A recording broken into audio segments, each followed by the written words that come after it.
to the Root of All Broth. I'm Kathleen Hill, the show where we talk about the inspirations behind the foods that we cook. And this week's inspiration is my mother. It is not Mother's Day weekend, but it's never too early to celebrate our mothers. And I'm doing so by sharing her recipe for Southern biscuits. She cooked this recipe all the time when I was growing up, and I'm very happy to share this recipe with you. Biscuits are something people made in the South all the time because they take very few ingredients and it would feed a lot of people and would stay on their stomach all day when they're working on the farms. The ingredients that you're going to need are flour, you're going to need shortening or butter, and you can use those in equal amounts, baking powder, salt, and milk. So first I'm going to show you how to put your flour in the bowl. This is not a recipe where you're going to necessarily have to sift your flour. Now, if you want to sift your flour, you can. If you're someone that doesn't use flour often and your flour's been sitting on the shelf, yes, I would recommend you go ahead and sift your flour and baking powder in the sifter like this into the bowl. If you cook a lot with your flour, you don't necessarily have to do that. Now, in the past, people had to sift their flour because there were bugs and weevils in the flour. But now our flour is so well processed, we don't have to do that anymore necessarily. So I'm going to put the flour directly in the bowl. Okay, I'm going to start with 2 cups of flour. And when you're baking, you have to be precise.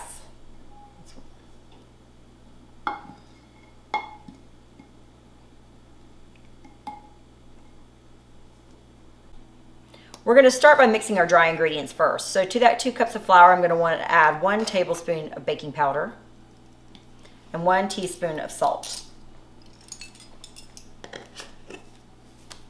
And you always want to pour your salt somewhere not over what you're cooking, because if it goes over, then it goes into your batch. Now I'm just going to take a dry spoon and I'm going to mix those ingredients up together. So the thing about Crisco or shortening is this is vegetable oil, so there's no milk or butter in it. It's just pure grease. It's really great for baking. If you haven't used it before, there's 0 trans fats, so it's a little bit better than for baking if you're watching your trans fats. But also, I just think it makes everything flakier. So we're doing 1/4 of this Crisco. We're putting it directly into our dry ingredients. Now we're going to cut in our shortening into our dry ingredients with our cutter here. And what you want it to get to is a very mealy state. That 1/4 cup of that shortening will integrate really well into these 2 cups of flour and then the baking powder. And just keep cutting it in. Okay, so this is where I want it to be. There's no shortening left on my cutter here. And then we're going to make a little well in the middle of our dry ingredients here in our shortening, and I'm going to pour the milk into that. This is not a clean, this can be very messy, honestly. I have a cup of milk, and that was all-purpose flour, by the way. It's not self-rising. I'm going to pour about half the milk into that, and then I'm going to start to integrate it. Because with making biscuits, you want to get the exact right consistency of your batter. If it's too sticky, you're going to need to add more flour. If it's not sticky enough, if it's too dry, you're going to have to add more milk. So you see this is still dry, obviously, so we're going to add more milk.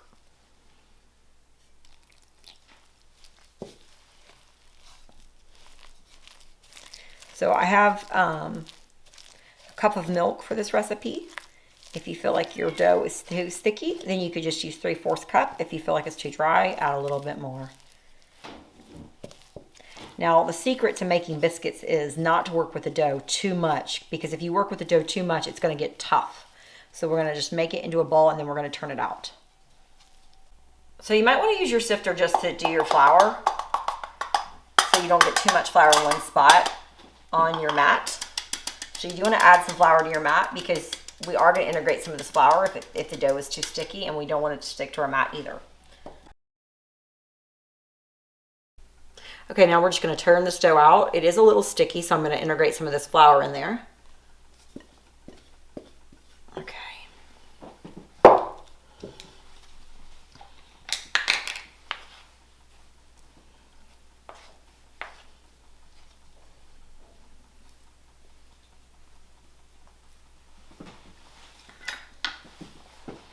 So again, you don't want to play with this dough too much. I'm going to gently roll it and integrate some of this flour. But you see, I don't want to pat it too much because what that's going to do is that's going to take the volume out of my biscuit. Now these are not going to be cat head biscuits, which are like about 1.5 inch to 2 inches. These are a little bit smaller than that. That's how my grandmother made them and how my mother made them. But you still don't want to pat this dough down too much. Now this is beautiful, isn't it, guys? Look at this, gorgeous. Okay, see how beautiful that is? Now I'm just going to start patting it out. I don't roll it, I pat mine. If you want to make your biscuits thicker, you can just not pat it out as much. But I know how many I want to make. And you might have a little left over for a tiny biscuit, because every time you might get a little bit. Depends on how flat you make them. Okay. Okay, so the dough is where we want it to be. I'm going to switch out this bowl now for our greased cookie sheet. I have a 3-inch biscuit cutter or cookie cutter. If you don't have a cookie cutter, guess what? Use a mason jar. This is a small mason jar. Or you can use a wine glass. I mean, it's a smaller biscuit, but it doesn't matter. Use what you have. A regular highball glass will work too. So I'm going to go ahead and just start cutting. Now, there's a magic to cutting. You just want to go straight down. Do not twist. If you twist, that's going to affect the rise of your biscuit. Just straight down.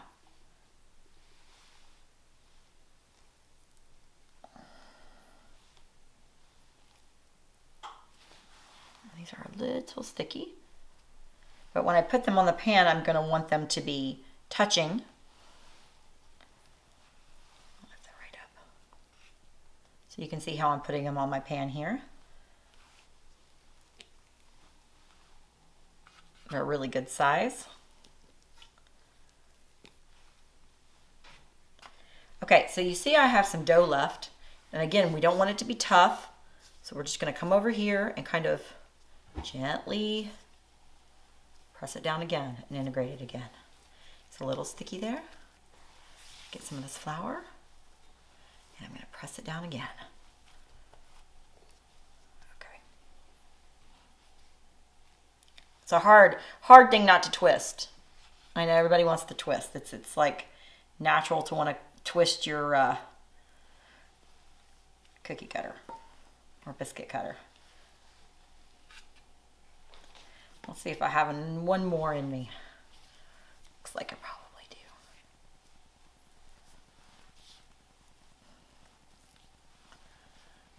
This one's a little sticky.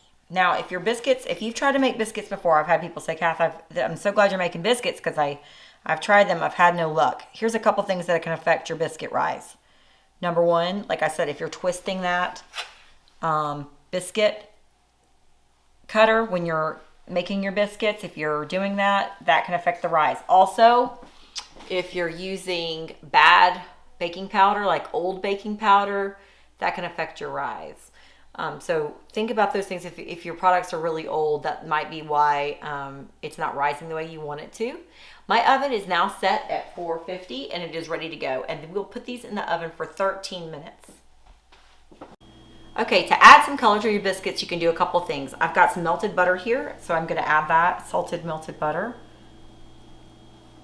If you have bacon grease, you can add that. Y'all might be thinking, gross. It's not gross, it's delicious. So try it. I am going to be doing a mini-sode for sawmill gravy for these biscuits. It'll be coming out next week. Take a look, and it will talk about how to store your bacon grease. We talked a little bit about sieving out your grease last week when we did the deep fry versus the air fry. So you can go back to that recipe, and I'll put that here on the screen for you if you want to see how we keep our grease. And I did have enough for one tiny little baby biscuit over here, and we don't want to waste anything, right guys? So now it's time for the oven. So while the biscuits are cooking, you just want to keep an eye on the color of the biscuits. So I put mine in for 13 minutes, then I'll look at it and then maybe keep it in for a couple more minutes or take them out, just depending upon the color. You want them to be a beautiful golden brown on the top. My mom used to cook biscuits for us almost every weekend on Saturday, biscuits and gravy or biscuits and brown sugar and butter or biscuits and honey. However you like to have it, you try all the different combinations. Next week, like I said, I'll be having a mini-sode on gravy. sawmill gravy. So you can practice this week with the biscuits and then come back next week and we'll do some gravy so you can put them on those biscuits and have a real Georgia breakfast. But my mother was a great cook and is still a great cook. She teaches me all the time still how to do things in the way that she's brought up doing them. I still call my mom all the time and consult with her on recipes, ask her how she cooks her biscuits, or ask her how she makes her fried okra, or when she's cooking a roast, which she does for her gravy. We talk all the time, and my mother is a great cook. She's always been there for me, always teaching me as I was growing up, and I get my love from cooking not only from her but from my father as well. But this episode is dedicated to her. So Mom, I love you and thank you for always teaching me, and thank you for giving me your recipe. Okay, so I just took them out of the oven, guys. They're so hot. Look at that. Beautiful biscuits. I have them here with some honey and brown sugar. Okay, we're gonna open up this biscuit. We'll cut it open, or you can open it up. Look at how beautiful, guys.